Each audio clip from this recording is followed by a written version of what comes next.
Buzz Cason has led an incredibly storied musical life. He began his career in the 1950s in the band The Casuals, who are credited with being one of the first rock and roll bands in Nashville. The Casuals became Brenda Lee's backing band, and he toured with Jerry Lee Lewis and partied with Elvis. He moved to Los Angeles and wrote hit songs for Jan and Dean and many others in the 1960s. Then he moved back to Nashville and formed the first recording studio in the Berry Hill neighborhood. There he recorded with legends like Dolly Parton, the Oak Ridge Boys, Olivia Newton John, Roy Orbison, Leon Russell, Merle Haggard, the Doobie Brothers, the Faces, and the legendary Elvis. In fact, he helped start and co-wrote the songs on Jimmy Buffett's first two albums. He has contributed vocal session work for Elvis, Kenny Rogers, Kris Kristofferson, Ronnie Hawkins, Roy Orbison, Levon Helm, John Denver, and he was the voice of Alvin on several Chipmunk records. A member of the Rockabilly Music Hall of Fame, he continues to write, record, and release great albums, including Troubadour Heart, Record Machine, and Passion in the last 6 years. Here to talk about the amazing stories of some of his songs, we are thrilled and honored to have the legendary Buzz Cason with us on Backstory Song.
Welcome to Backstory Song. I'm your host, Doug Burke, and today I have with me Buzz Cason, the one and only legend.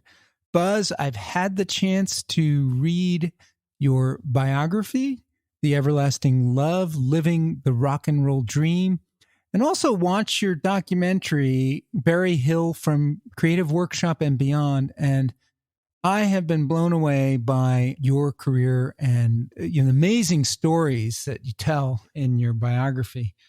Well, thanks, Doug. It's good to be with you, man. And like you say, I'm a legend in my own backyard. Well, you started with the Casuals. You were the backing band for Brenda Lee. You were the original rockabilly band of Nashville when the rock scene was just starting. Jerry Lee Lewis and Elvis Presley and those guys in Memphis, sort of across state. And you guys at the Casuals were the legendary group of Nashville. And I guess that's where you wrote your first song, My Love Song for You, or one of your first recorded songs? That's right. Well, Doug, I wrote my first poem in the first grade when I was 5 years old. I started out, I've been around so long, they didn't even have kindergarten in those days. My mother slapped me in school at 5, and they had a poetry contest, and I wrote a poem that won. Do you want to hear it? Yeah. Okay. Once there was a bunny, and he was very funny. He found an egg in a nest, so he put it in his vest. And that got me a blue ribbon. I thought, hey, man, I may make it as a poet one day. But anyway, I grew up in a neighborhood, Inglewood, out in East Nashville, and hooked up with the Casuals. And Richard Williams and I wrote that first song for our first record. It was probably the first song that I had finished. I had fiddled around with writing a few, but I wasn't very good at guitar, and Richard played piano pretty well, so he came out there on R.D. Avenue and banged on my old upright piano, and we wrote that song for the Casuals. Where'd you record that? Well, we were mentored by a DJ, a very well-known DJ at that time, Noel Ball, who had a Saturday Showcase TV show, 3 hours every Saturday afternoon on the ABC affiliate of all things. That was before the wide world of sports and everything.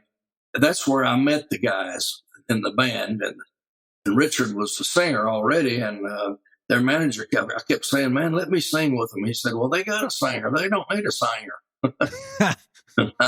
I said, well, we could do some duets and stuff. So anyway, I wormed my way into the band, and Noel Ball, who hosted the TV show, was also a top-rated nighttime disc jockey on WSIX here in Nashville. And he said, hey, why don't we go up in the studio and record? And in those days, back in the 40s and 50s, radio stations of any size had a live studio because they did church broadcasts, they did country and bluegrass and stuff like that. They did live shows. They still had their studio, and so we snuck in after midnight and recorded 2 sides, My Love Song for You and Help Me, which Richard and I wrote both of them, and put it out on a label called New Sound, which was owned by Noel and another Buzz Wilburn. And then Noel got Randy Wood to pick up the master and put it on Dot. So we were on the same label with Pat Boone there briefly. And it was a regional hit. We were becoming very popular with the kids in Nashville, mainly due to the television show and everything. So you were like the teen idols of your day, right? You guys were teenagers when you started this whole thing, and you caught the rock and roll buzz. And yeah, I was 16 when I joined the band, and we were very popular. Our cavern was a theater called the Donaldson Theater out in the outskirts of town. And that's where the screaming girls were and everything. That's where we got a taste of that. Then we got on a tour with Jerry Lee Lewis. We started opening shows for him. We went out on the road in summer of 57. I graduated from high school and went right straight on the road at age 17. It's a pretty wild story. I highly recommend your book. If my listeners want a good read, Everlasting Love. My favorite part is not, you toured with the killer, Jerry Lee Lewis, but you had a week in Hollywood where you partied with Sammy Davis Jr., the late, great Ricky Nelson, and the late, great Elvis Presley. That's like an amazing trio of parties that you guys. Yeah, that was pretty crazy. We were on tour with Brenda on the West Coast, and Lamar Fike, who was one of the original Elvis Mafia, he would work for Elvis until they would get mad at each other, and Elvis would fire him. And when he would, Dub Albritton, Brenda's great manager, he liked to have Lamar around because he's a big man, big guy. And he'd walk in front of the crowd and say, okay, move out of the way. Here she comes. And she'd be a little bitty girl walking behind this great big guy. And so anyway, Dorsey Burnett, who was also on the tour, and Lamar had a bet with each other that he couldn't introduce us to any stars while we were in Hollywood. He said, okay, we'll start out tonight. So we were coming down from, I think it was the tour that I turned 21 on. It'd been about 1960, something like that. We were coming into San Francisco, and that's where we met Sammy Davis Jr. because we stopped at the Mark Hopkins Hotel, and he got on the house phone and called and said, Sammy, got some guys down here who'd like to meet you. And they were having a big party up there. And we went up, and Sammy was really nice to us. It was really a fun experience. And then the next night, this was all part of the bet now, he took us to Ricky Nelson's house. Ricky was nice to us. He had a real small apartment up in Hollywood Hills or somewhere. And it was pretty much, I guess, at the peak of all his hit records. Very nice to us. And I always thought it was the second night, but Richard Williams reminded me, he said, oh no, but I said it was the same night. We went on out to Elvis's house for a later party, and we jammed with him.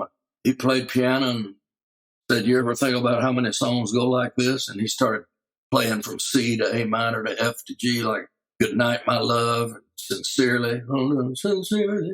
We all joined in and sang parts and did some gospel songs and had a big time. That was when he lived in Bel Air on Perugia Way. Do you remember what gospel songs you were singing that night? Oh, I think I saw the light, and Will the Circle Be Unbroken, stuff like that. And what was funny was Richard and I had a record in the charts under the name of the Statues, what they call the Statues of Liberty, because we were on Liberty Records. And we had a version of Blue Velvet that had hit the bottom of the charts, and I want you to sing that for. I said, look, I'm not singing for Elvis Presley. I don't care what you say. Look, don't put us on the spot like that, man. Sure enough, he got in there, and after we had fun jamming, he said, Elvis, the boys, they got a record out. He said, oh, yeah, I'd like to hear it.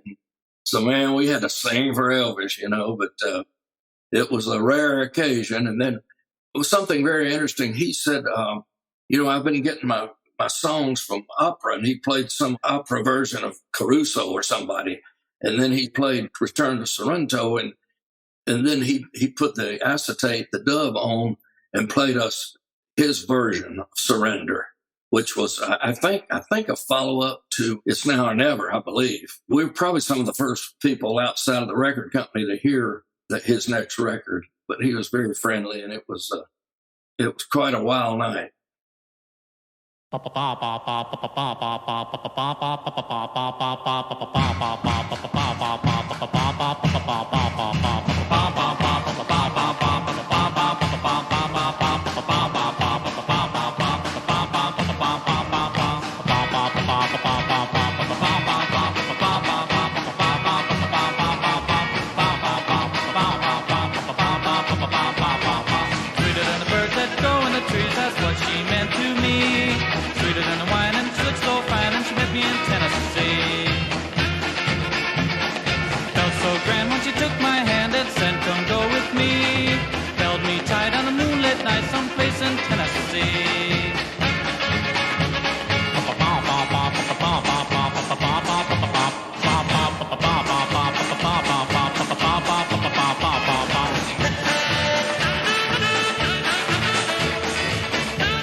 Let's hone in on some of your first work was for Jan and Dean. You wrote 2 songs that were recorded and charted, Tennessee and Popsicle.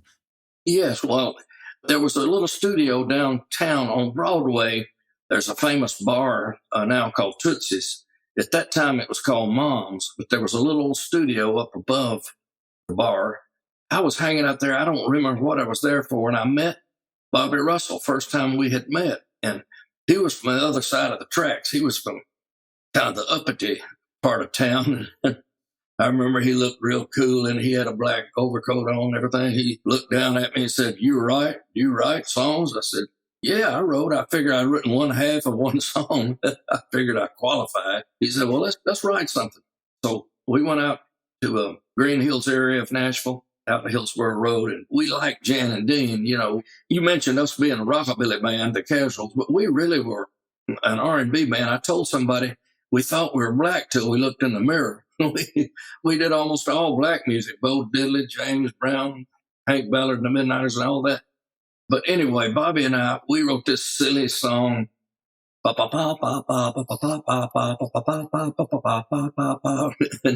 and it was called Tennessee. And Gary Walker, who was a wonderful gentleman who was our mentor, he said, look, let's put this out. So Paul Coyne, who had been in charge of Decca Records before Owen Bradley took over, had started his own label after he left Decca called Todd. It was named after his son.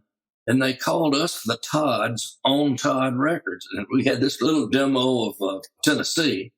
And Gary, some way or another, got it to Lou Adler and Snuff Garrett, who were producing Jan and Dean, and they cut it. So the first song we wrote hit the Billboard charts. And we thought, hey, man, this is easy. We wrote one song and it hit. And then we followed it up with Popsicle.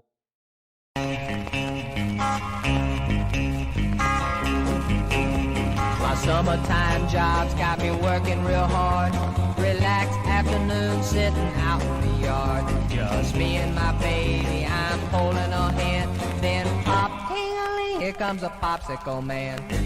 Orange, lemon, cherry and lime. Fudge, tutti frutti, and a grape that's fine. Buy one for me and one for my chick.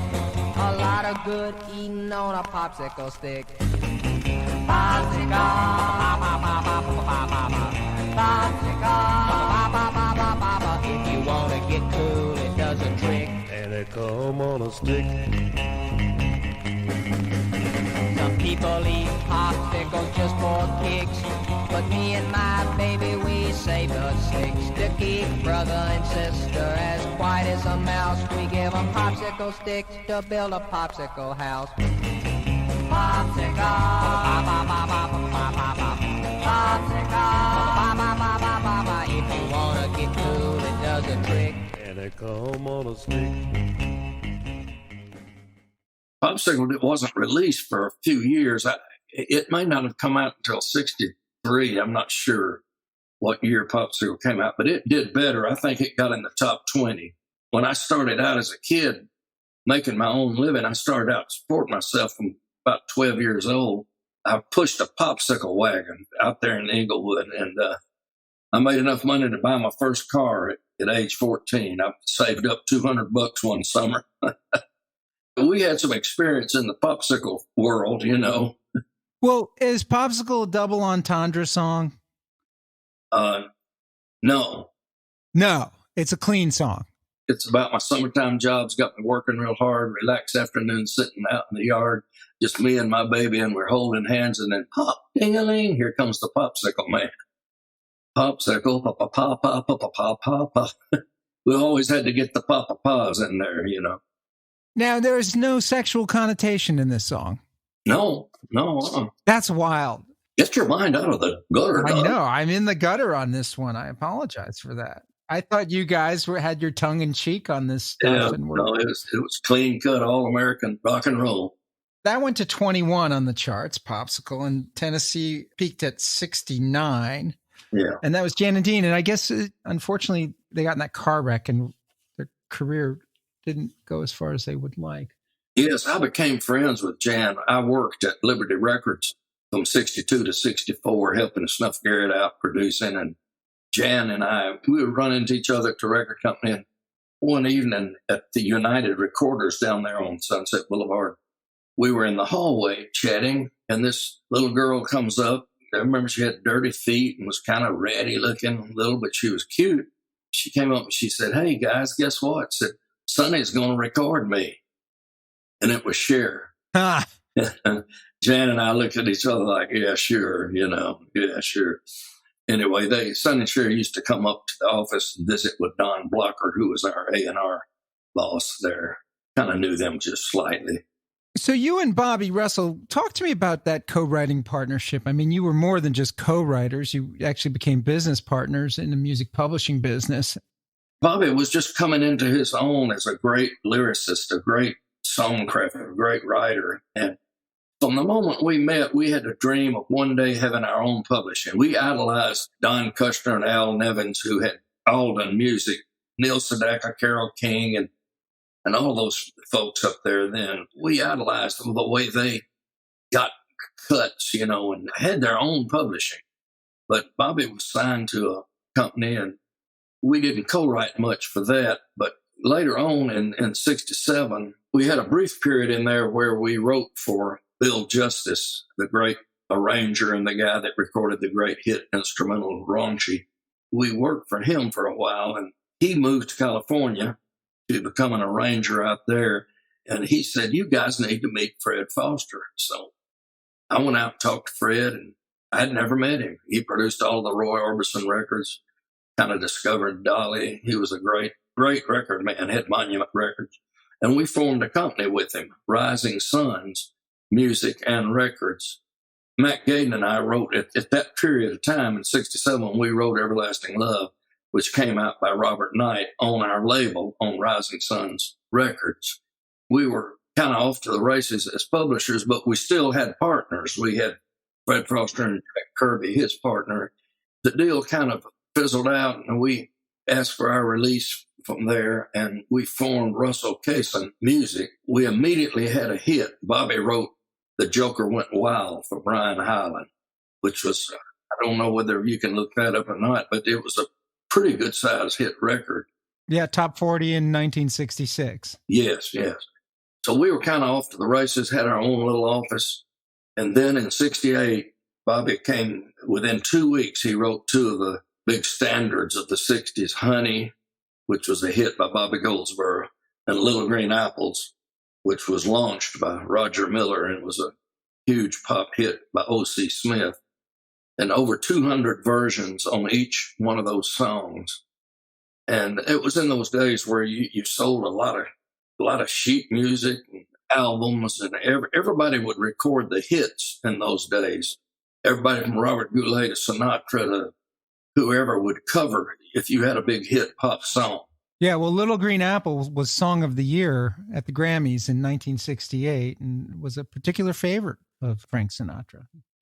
That's right. Yeah, it was a wonderful song. I was the first person to hear it outside of, well, Bobby may have played it for his wife if they weren't fighting at the time. That was Vicki Lawrence who recorded The Night the Lights Went Out in Georgia. Yeah, but that wasn't his wife at the time. Oh, okay. That was before Vicki. Okay. And the Vicki didn't last too long either. No, because we had a hit record on Bobby called 1432 Franklin Pike Circle Hero. It was Roger Miller sounding song.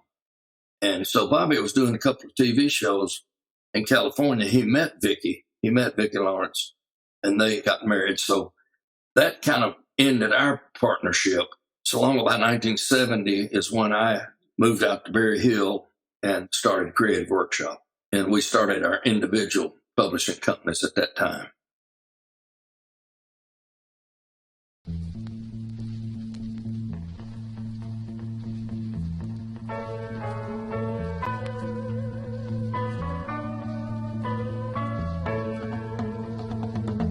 Hearts go astray, leaving hurt when they go.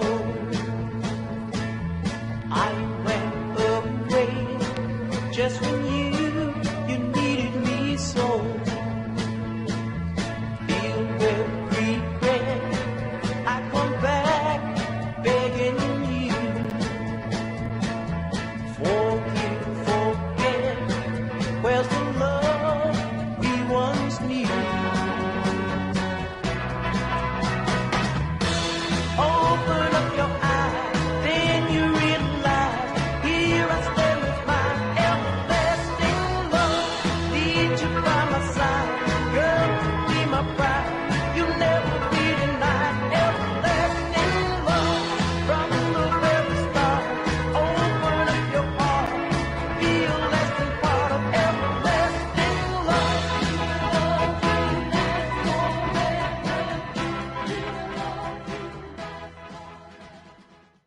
Let's talk about Everlasting Love from 1967. This is obviously one of the most legendary songs of all time. Eventually went to number one for Gloria Estefan, but in 67 was done for the first time by Robert Knight. That's right. And you wrote this with Mac Gaden. That's right. And when we had Rising Suns Records, we would request a budget from Fred Foster. He was our backer. And Mac had been acquainted with Robert. He was a young black singer from here in Franklin, Tennessee, where I'm sitting right now. He was in a band called the Fairlanes. And one night, we all played fraternities parties a whole lot. And he was up, I believe, at Swanee at the university up there. And he heard this voice sing, and he went down to hear Robert. And he said, man, one of these days I'm going to write you a number one song. Mac said, man, we need to record Robert. So we got a budget for him. And those days you recorded 4 songs on a 3-hour session. That way you would have 2 singles, A and a B side. And we needed one more song.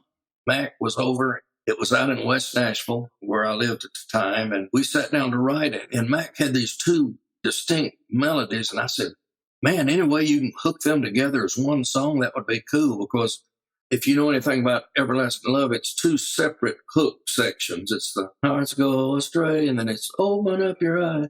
And they're in 2 different keys. He said, sure, I can do that. And I said, well, put it down.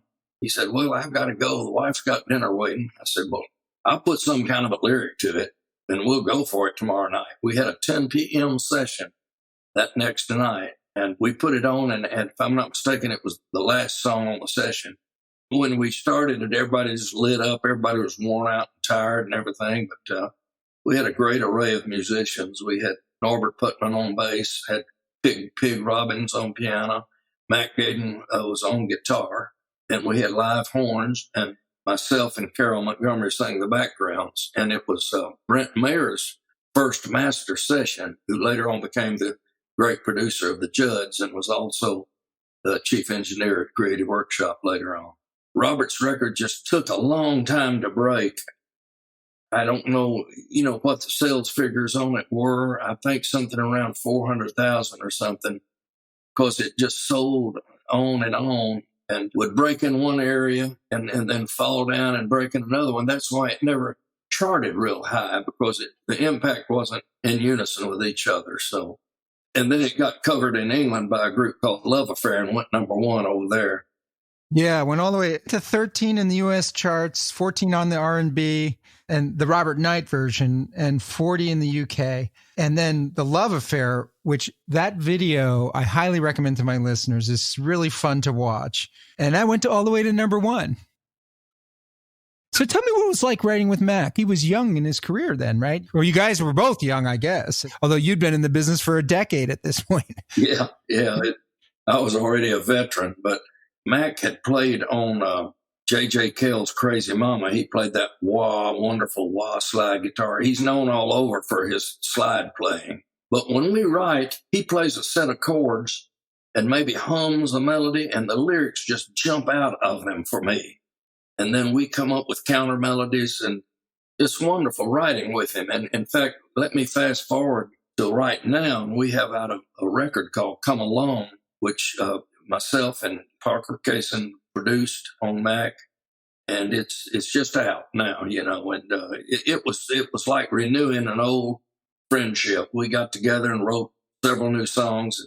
But anyway, writing with Mac has just always been magical, just been special. We come from the same R&B backgrounds. In fact, first time I met Mac was down at Ernie's Record Mart on 3rd Avenue in Nashville, which was one of the huge mail order record stores in the nation, along with Randy Records and Buckley's. We had a communication musically to begin with, so it's always made it fun for us to be writing together. So Everlasting Love is one of the most incredible love songs. Wedding song, yeah, I think it's probably in the top 100 wedding songs, quite frequently played there. Great dance number, covered by many bands. Tell me about the lyrics. Was this based on anything that was going on in your life? I was married at the time. Now, there might have been some underlying problems. Later on, we did get divorced. But hearts go astray, leaving hurt when they go. I went away just when you needed me so, filled with regret. I come back begging you, forgive, forget, where's the love we once knew? And then the chorus opens up to open up your eyes, then you'll realize, here I stand with my everlasting love. He's declaring his love for this person. And what's interesting is on the second verse, when Mac left, I was pretty tired, and I worked on the lyric. I always say, well, maybe that hook came from the Bible, from my Christian ways of Jeremiah back in the Bible where it says, yea, I've loved you with an everlasting love. I don't know. We didn't write a second verse to it. We just oohed it. Whenever I do it live at writer shows, I have the audience ooh along, and boy, it's a beautiful sound. And they just, but when Rachel Sweet and Rick Smith recorded it in the 80s, I think it went top 20, probably on CBS Records, I think. But they came up with a second verse, which we approved. Instead of oohing it, they sang the second verse. And I don't know whether U2 later on when they did it, I don't know whether they did a second verse or not. I know Bono had the words kind of messed up. Yeah, I guess he was doing it from memory, but we sure didn't argue with him on that. Yeah. He didn't ask for permission to change lyrics. He just went ahead and did it. They just went on and did it. Yeah. And you were fine with it, huh? Oh, yeah. Yeah, I think it was more like just going from memory of hearing the song probably over there in the UK somewhere. Yeah, probably on the jukebox from the Love Affair version. Would be probably my guess. So, yeah. What's your favorite version out of all of them? Or are they like your children? You like them all? Well, it's still Robert Knight. It's just something magical in it. It's a slower version. The Carl Carlton version, of course, was the biggest single here in the States, million seller. It was recorded right here at Creative Workshop at my studio. I got to sing on it also. Papa Don Schroeder produced it. I still lean towards Robert's version being my favorite. We had elements in it that were neat musically, and his voice just was so tender and so soulful and everything. It was great. Later on, Mac and I had a hit with Robert in England in 74 called Love on the Mountaintop. I had the good fortune, if you want to call it that, of touring with Robert in England in those days. So I always ask my artists if there's any song that they've written and any voice that they would like to sing that song. And I'm going to ask you that late in this episode, but I would love to hear a hip hop version of Everlasting Love. I would love to hear a modern DJ update this song, because this song has charted in 4 decades and we need to get a 5th decade buzz for you of Everlasting Love in the modern vernacular of hip hop and rap, because I think it would work. We have recorded, once again, me and my son Parker have produced a young man named Brooks Forsyth, who's from Boone, North Carolina. And he came up with the idea. He wrote most of his songs we did one album with him on our independent label. We've been working on this one for about a year. And he said, man, I'd like to take a shot at Everlasting Love. And I thought, well, gosh, he's more of an Americana style artist, but we came up with a neat arrangement on it. I'll send it to you. It's not hip hop, but it's got all the energy, all the elements, all the good features of Everlasting Love. And it even has a banjo and a fiddle on it, but they play into the arrangement just beautifully, you know. It's pretty unique. We're hoping it'll be the one that'll break through for this decade. Yeah. No, it needs to be charting this decade. Gloria Estefan, of course, took it to #1 on the dance chart in 1995. Yeah, Gloria just gave Everlasting Love a great boost because her version of it hit in so many different countries. And she had a Spanish version, and she had on the album, I think there was 4 different mixes that they did of Everlasting Love. So we got credit for 4 different cuts on that album. She had her cut, Emilio's cut, I think their son's cut, and then a radio mix, you know. Got to meet Emilio. He and Gloria own a hotel in Vero Beach, Florida. And me and my wife were trying to find somewhere to sneak off to. She said, let's go to Emilio's hotel. So we went and we got to meet him, and his daughter were there, and it was a great place. Don't ask me the name of it, but Esta Villa, I mean, whatever. Anyway, it's in Vero Beach, but a great beachside hotel. But he said, that's Gloria's favorite song, you know. Oh, really? That's her favorite. That's wonderful. Yeah, that album was recorded by Turn the Beat Around, was her favorites of the 70s. It was a playlist of her favorite songs, and that was one of them. So we got extremely lucky on that. So I want to talk about another song that you wrote, which is called Soldier of Love. And this was recorded by the Beatles in July of 1963. And it was on Pop Go the Beatles on the BBC over there in 63. And was, I think, for our contemporary listeners, recorded by Pearl Jam on the, I guess, sort of a B-side. No one does a A and B side of the Last Kiss album, where they kind of covered some songs from the earlier era that have this romantic emotionalism to it. But your version was recorded by Arthur Alexander. Tell me about Soldier of Love. Well, the DJ I mentioned a while ago, who was the mentor of the Casuals, was Noel Ball. And we had a guitar player, Tony Moon, who was quite a songwriter himself. And he was a guitar player for the Casuals. We had met Tony at the Brooklyn Paramount when Richard and I and Bobby Watts had gone up to sing at the Paramount with Brenda for one of Murray the K's Christmas shows. And Tony was in a group called Dante and the Evergreens, who had out a version of Alley Oop. And he said, man, I'm starving in this band. I said, we're not working. I said, well, we're looking for a guitar player if you want to come to Nashville. And he moved down there, and anyway, Noel Ball came to us and he said, hey, if you guys want to write a song for Arthur, he always talked very proper all the time. He said, if you want to write a song for Arthur, I'll record it. And so we went out to Belle Meade, which is a fancy section of Nashville, but Tony had rented a guest house out there, a little small room, and we got together out there and wrote, we called it Lay Down Your Arms to begin with, and we presented to Noel. He said, yeah, I'll cut it, and they cut it over at Quonset Hut, the most famous studio on the Music Row, which became Owen Bradley's studio. It was more like a B-side because there was a Barry Mann song called Where Have You Been on the flip side. And neither one of them really charted very well, but there was a lot of respect for the song. And it became just a kind of a underground cult type song people would know. And Marshall Crenshaw recorded it on his Warner Brothers album. I think it was the only outside song that Marshall did. We didn't realize that the Beatles had recorded it at the BBC. The kids were bootlegging those shows on cassettes.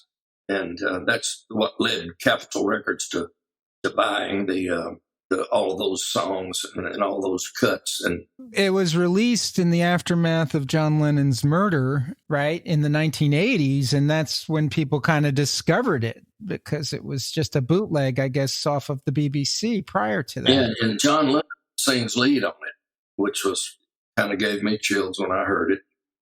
So the first time you hear it, Buzz, where were you? Like, when was it? Tony Moon, my co-writer, called me, and he said, listen to this. And I heard this scratching record, and he put it on. It was Arthur Alexander, Lay Down Your Arm, real laid-back Southern boy. I said, well, that's just Arthur singing our song. What's the big deal? He said, yeah, man, but listen to this. And he played, Lay Down Your... He played the Beatles singing, and I said, can that be who I think it is? He said, it sure as hell is. What had happened, there was a young country singer who collected all kinds of music, Linda K. Lance, who now works for the great Ray Stevens in merchandise and everything. But anyway, she had found this cut on a cassette, and it was in 1980, when we heard it for the first time. That's wild. So, but it had been around since 62, floating around, and we never heard it. So Arthur Alexander is someone who a lot of people don't know, and he recorded the first version of this. Is that correct? That's right, yeah. Arthur had the first hit to come out of Muscle Shoals called You Better Move On, and recorded Rick Hall and Fame Studios. And he was our godfather, man. He was a laid-back, nice, sweet person. Noel Ball helped get the record on Dot. And so he got his foot in the door to produce Arthur, and that's how the Soldier of Love session came about. He also wrote Anna, which the Beatles had recorded. Anna's a great song. And Need a Shot of Rhythm and Blues. I don't know whether the Stones cut that or the Beatles. I'm not sure. Yeah, I went on Spotify and I listened to Arthur's version of Soldier of Love, and I just was so captured by his voice that I just let a whole Arthur Alexander station play for me for the whole afternoon. I encourage everybody to listen to this. What a great voice.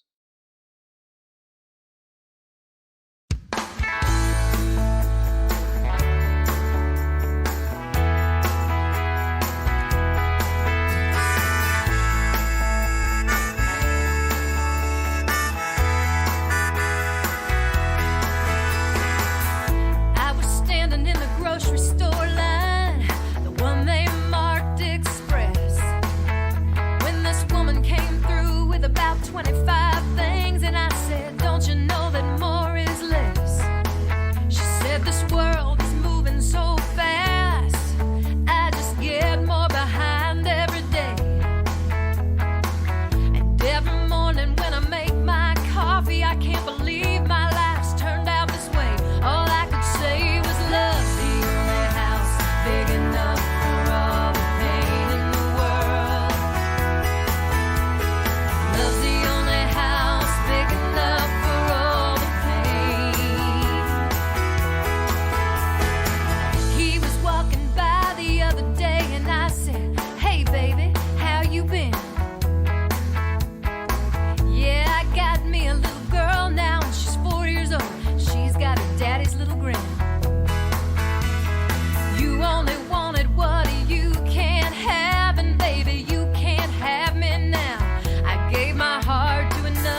Skipping way ahead, Tom Douglas and I wrote Love's the Only House. We were working on a singer-songwriter album for him and coming up with some songs. And we had this one idea, and I can't even remember what it was, but we kept kicking it around and kept beating it to death.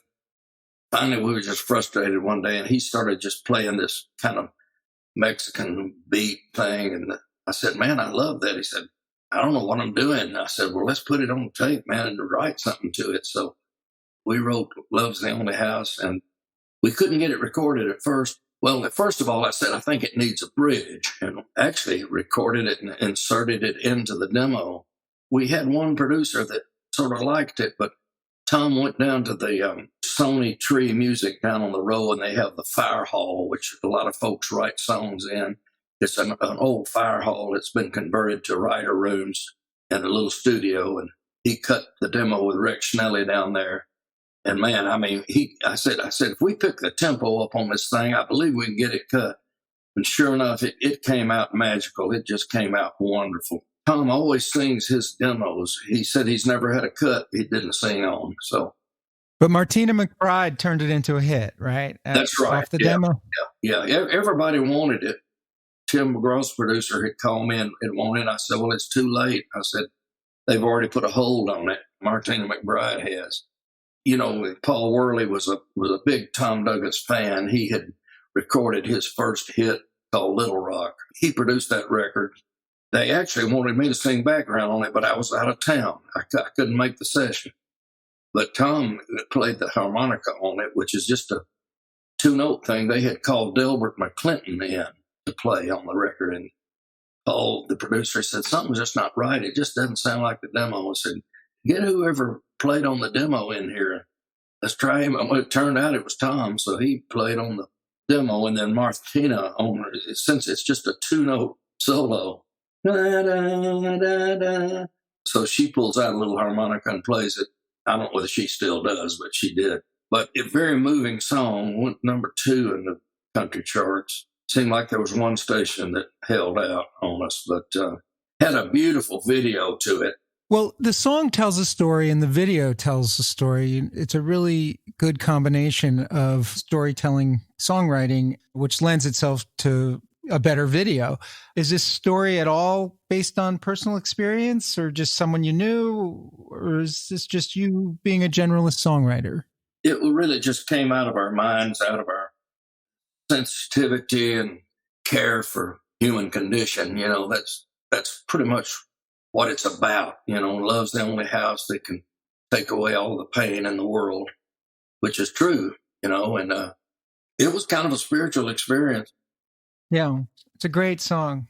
You write great love songs, Buzz, I got to say. Thank you.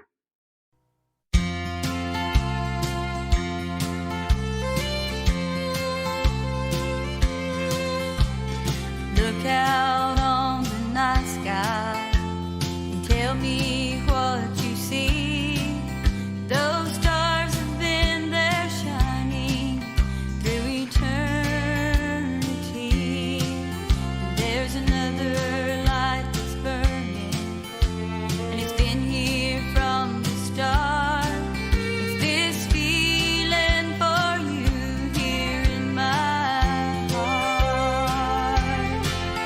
For mine is a timeless and true love, an endless river rolling on and on. Forever and ever for you, love. Oh, mine is a timeless and true love.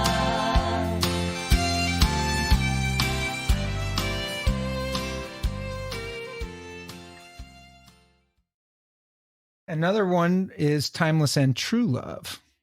Yes, I'm really pleased with that song. That was recorded by the McCarter sisters for Warner Brothers. There was 2 great songwriters, friends of mine, Austin Roberts and Charlie Black. When we set out to write, we wrote these traditional feeling songs. They weren't really the commercial bro country, whatever you call it, rocket and country things that were happening. And once again, the producer Paul Worley comes into play, and he loved Timeless and True Love. And I think it may have gone to number 5 or something.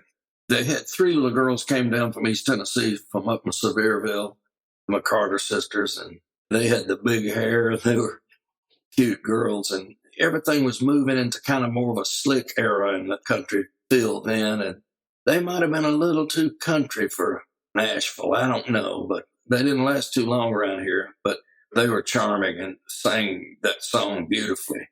Yeah, the song has a beautiful fiddle in it, which I guess wasn't as contemporary, but it stands out to me. Yeah, it's got a great sound. And then later on, Jenny Kendall, who was part of the father and daughter duo, the Kendalls, was doing her solo album. This has probably been 10 years ago, but she was reaching out to different artists to do duets with her. And so she had contacted Alan Jackson. And Alan said, "Sure, Jenny, I'd love to cut with you." And said, "And I've got a song I'd love to do with you." And it was Timeless and True Love. They did a great job of it, a duet. Alan recorded his version of it, and then she did her version of it.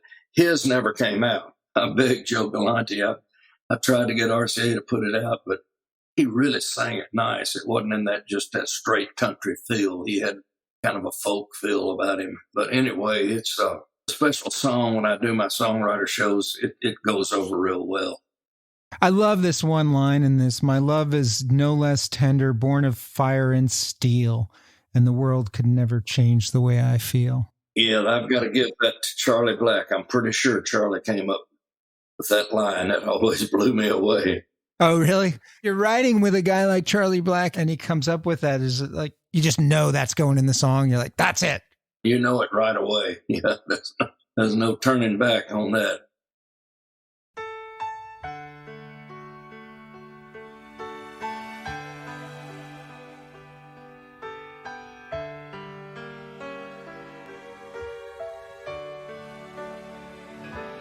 There's a plane out tonight, and I swear to you I'm gonna take that flight. Please don't come to see me cry. You've seen it in a million old goodbyes. There was me, there was you. There never was an us to hook on to. There were times we touched the sky, long before a million old goodbyes. Breaking up sometimes is more loving than the staying up, crying nights and planning how to patch it up, knowing it was something needing giving up. So, Buzz, you wrote a song, "A Million Old Goodbyes," which Mel Tillis recorded, and this is a breakup song. So tell me about where this one came from, because it's different than your love songs. Well, this was written as kind of a little mini project with my co-writers, Bobby Russell and Steve Gibb, both who have passed on since then. Of course, Bobby Russell, we talked about before, had written Honey and Little Green Apples and The Night the Lights Went Out in Georgia. And Steve Gibb was a kid that I discovered with the help of some other songwriters who wrote She Believes in Me, the biggest song I ever published, recorded, of course, by Kenny Rogers. And we had talked, we said, well, let's us three try to write. So in those days in Brentwood, Tennessee, out at the corner of Franklin Road and Old Hickory Boulevard, there was a restaurant. It was kind of a nightclub-ish kind of a restaurant. I can't remember the name of it right now, but anyway, we met out there, and both of these boys were healthy drinkers, and they could put it away. I mean, I couldn't keep up with them. So we went through a couple of bottles of wine, and I said, hey, guys, we're supposed to be writing tonight. So, well, let's go on down to the studio and see what happens. And so I thought to myself, man, this is going to be a fiasco. We got into my office, and I had a little Wurlitzer piano in there. Steve Gibb was an excellent piano player. He was a classically trained pianist and taught music. And he sat down, and him and Russell, I mean, it was like these two very large egos going at each other, you know, not in a combative way, but in a friendly kind of a one-upmanship. Yeah, kind of jousting. But anyway, Russell said, "Okay, Gibb, play me one of those fine classical melodies." And Steve, just without missing a beat, played da-da-da, da-da-da, da-da-da-da-da-da-da-da-da, like this nice classical sounding intro. I said, "Well, we've got the intro, that's for sure." And it turned out to be the melody of the verse, which starts out with, "There's a plane out tonight, and I swear to you I'm gonna take that flight. Don't you come to see me cry. You've seen it in a million old goodbyes." And so we were off, man. I mean, you know, that launched us. The lyrics just flowed out of each one of us. We all had our shot at it. Steve was pretty much carrying the melody. And I said, "Man, we need a bridge." And we sat there, and Bobby I think he had little havens of lyrics living in his mind and his soul that would just come out at the appropriate time. And he said, "I don't know the melody. I think I came up with the melody of the bridge," but he said, "Breaking up sometime is more loving than the staying up, crying nights and trying how to patch it up, knowing it was something needing giving up." And boy, I fell over in a chair. I thought, oh man, we got a bridge now. So I put that little melody to it. Breaking up sometime is more loving than the staying up. It's a very melodic song. I think I pitched it to Martha Sharp, who I mentioned before. She got Mel to cut it, or I think Bowen was producing him, Jimmy Bowen. I think it went number 5 in the country charts. It was a good song for us, and Mel told me how much he loved it. I had known Mel from way back, and he said, "Buzz, I do that in my show every night." I said, I love that song. I really like the line in the song, "There was me, there was you, but there never was an us to hook onto." Yeah, that was a closer. It's really a powerful song. It's a very simple but powerful lyric, you know? Yeah, and you know, Mel was a great ballad singer, a great crooner himself, and he really delivered that song. He really sold it very well. Buzz, tell me how you got around to starting the creative workshop. Well, back in '69, Bobby and I wanted to move our little office out off of Music Row. There was a bunch of break-ins going on out there, and we didn't particularly like our landlord where we were. We had a friend, Leroy Norton, who worked at the First American National Bank out in 100 Oaks, which is right across from the Berry Hill section of town. He pulled us over there, and he kind of whispered, he said, "Hey, they're getting ready to go commercial over in Berry Hill. You guys ought to buy you some property over there, one of those little houses or something." So we went over on Bransford Avenue and bought 2 houses back to back, one on Bransford and one on the street behind it. But about that same time, Bobby had fallen in love with Vicki Lawrence on the Carol Burnett show, and he planned to move to California. So we broke up our partnership, and I sold him my part of those 2 lots we had bought, and moved around the corner onto Azalea Place. And there's where I set up my studio. And I recruited Travis Turk, who had been over at Spar Studios. We had worked together doing sound-alike records over in a studio close to Vanderbilt, a basement studio. And that's where we actually cut the first Jimmy Buffett album, which was really a demo album, but Barnaby wanted to put it out anyway.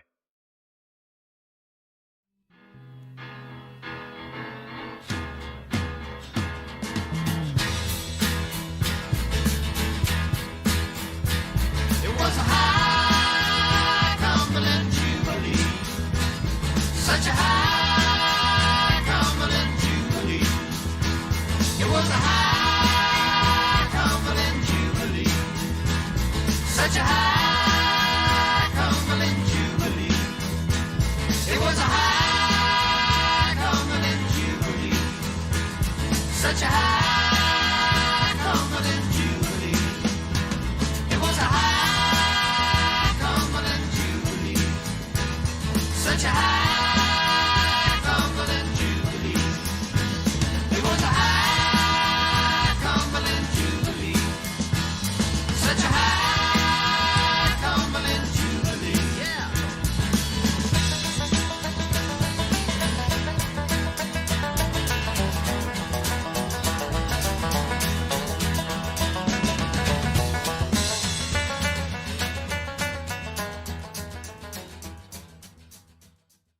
So the Creative Workshop was this totally different vibe of a recording studio back in the day. And it really is well covered in the documentary that you made about it, how you guys really fostered a collaborative musical environment. And it wasn't cut 4 songs in a 2-hour period, 30 minutes, 30 minutes, 30 minutes, 30 minutes, 4 songs and you're out. It was a very different vibe. And it was in that scene you more or less discovered or championed the first sound of Jimmy Buffett.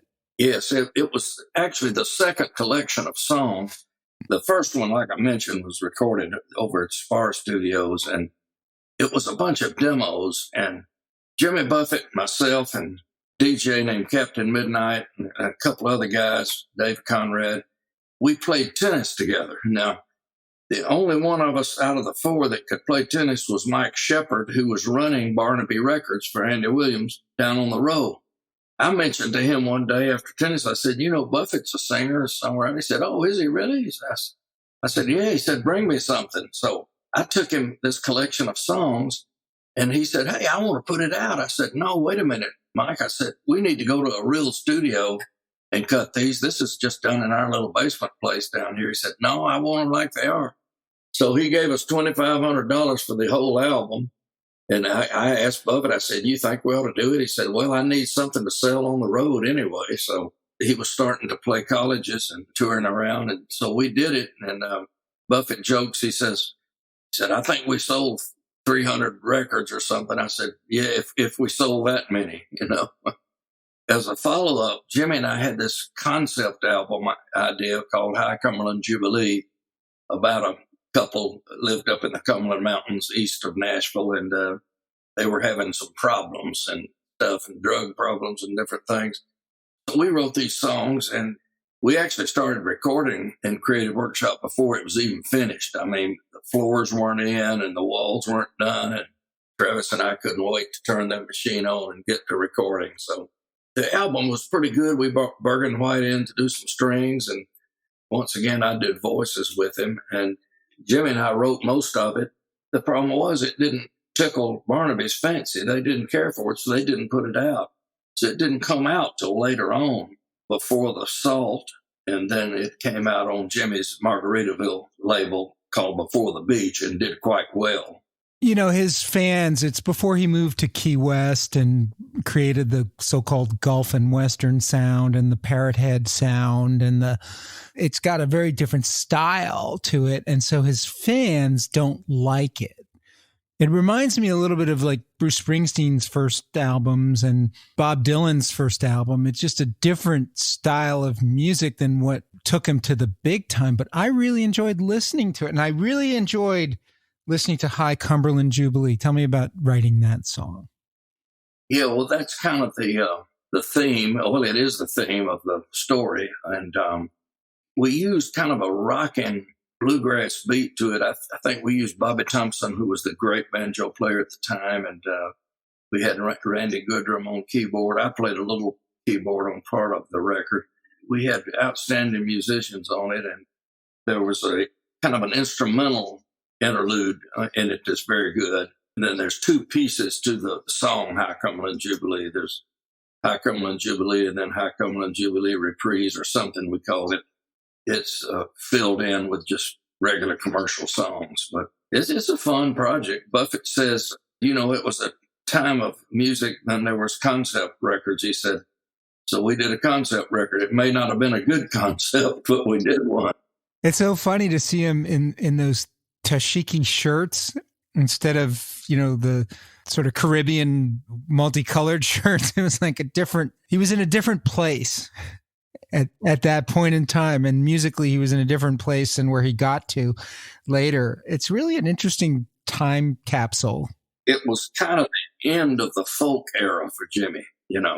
His songs were pretty much folkish when he came to us. I tell everybody when he came, we fell in love with the person more than his music, because he didn't really have any and what you'd call hits when he came up from Mobile. But he had that spirit and that drive about him and that personality. But he was totally un-Nashville, so he didn't fit into the Nashville scene at all. He wound up cutting several hit records there when Don Gant took over producing him. And in fact, Don and Bergen White and myself sang on 5 of the first albums, did background vocals for him, but he found his niche, that's for sure. Yeah, the Gulf and Western sound. Creative Workshop became legendary after that. You had Dolly Parton, Jerry Reed, Merle Haggard, the Judds, the Doobie Brothers, Emmylou Harris, Olivia Newton John. She's in the documentary, all recording there. It's pretty interesting history. A lot of artists passed through those doors, and it's been 50 years. It was 1970 when this started out, and we just recently unveiled a fence, a wall. We call it our wall of stars. There's a great artist, Scott Guyon, who had done some murals for the House of Blues down the street from us. I commissioned him to do this painting. It starts out from the left with just Travis and Jimmy and me pictured, and then it goes on up through Leon Russell, the Doobie Brothers. The Gatlin Brothers recorded 5 #1 records there, and it has a portrait of Fred Foster, the great producer who produced them, and then Olivia Newton John and Kenny Rogers and Dottie West, and Dan Penn, great songwriter, just did his new album, which is called Living on Mercy, which is just out. Sugarcane Jane, husband and wife duo that we produced 2 records on them, good friends, and it shows Parker, my son, and his studio dog, Ollie. Had a Jack Russell that was the studio dog. And just a lot of it. We had a nice crowd there for the opening, and there's been a lot of talent. Of course, Merle is on that wall. Merle loved that old studio. No need to cry on me, no need to be lonely. Tears can no longer be found. We'll rise to new heights and leave all the sad nights lying back there on the ground.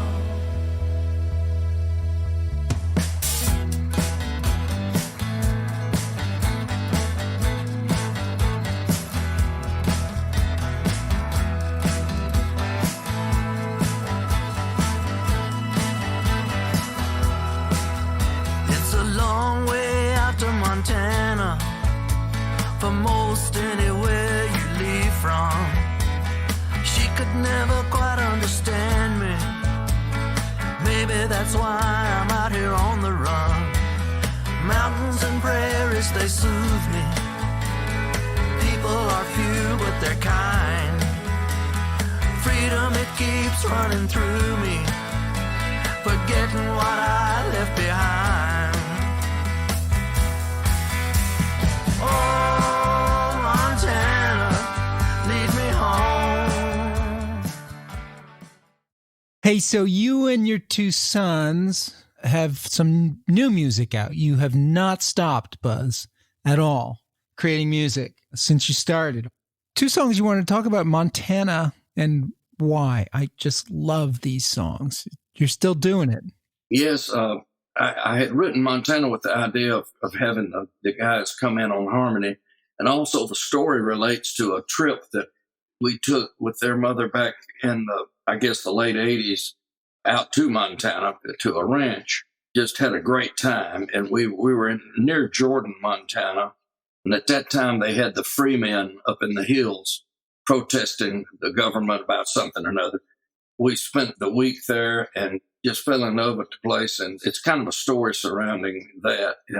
But the guys, we blend real well together. We don't sing that much together, but they fell right in on that. Taylor had sung lead. I failed to mention his version of Soldier of Love is cut 10 on the album, which is kind of a special arrangement that's never been done before on Soldier of Love. Taylor, my older son, has tremendous R&B style voice that really cuts through on that version. What's it like playing with your family? Always nothing like it. It's fun.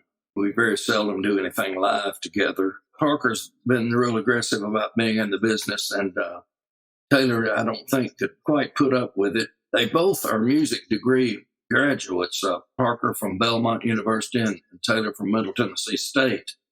And they both went through the music business programs. They know about the business, but we enjoy what time we have together singing together, that's for sure.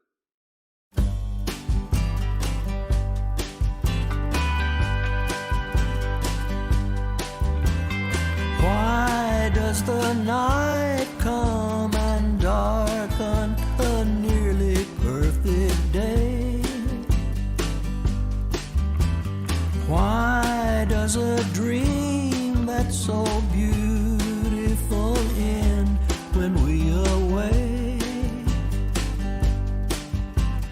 There are so many questions that go unanswered through all time. Mysteries keep on running through the deepest waters of our minds.